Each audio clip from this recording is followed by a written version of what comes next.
What's up YouTube? Welcome back to All Things Paris. So today I have a DIY video that I'm doing. I really wanted to do some crystal like vases or like vases with rhinestones on it. So I said it's a perfect idea to go ahead and just do it myself instead of spending a ton of money on something that's already made like that. So if you want to see how I do my crystal vases, just stay tuned. Okay, now you're going to take a Sharpie and you're going to take your glass that you're going to use and you're going to go ahead and do whatever kind of design you want.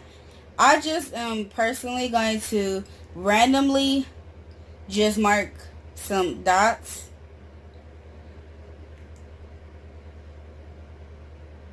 You could do it in patterns or you can just do your initials, whatever you like.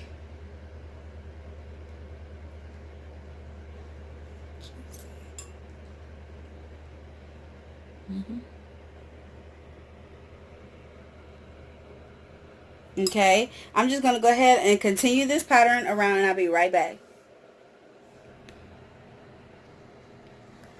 Now, this is what mine look like all around, and I'm going to go ahead and now take the hot glue gun, put the hot glue on all of the black dots, and then I'm going to go ahead and put my rhinestones on that I have. I got the rhinestones from Michael's. You can also get them at Hobby Lobby if you want, and Walmart.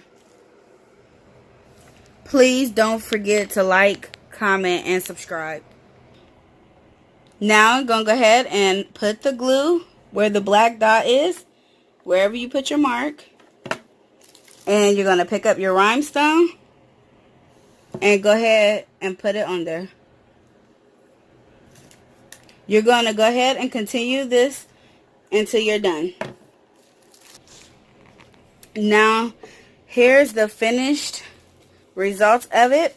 There is going to be strings from the hot glue gun, but it's perfectly okay because once it's fully dry, you can just take your finger and it's going to literally just come off. You just go ahead and just you know, take it off. It comes off. As you see, I just took some off. So, but it's really pretty and it's effortless and very affordable and it takes no time at all. So, and also I will be putting pictures in the description down below of things in them so you can get like an even bigger look. So, but I hope you enjoy the video and please don't forget to like, comment, and subscribe.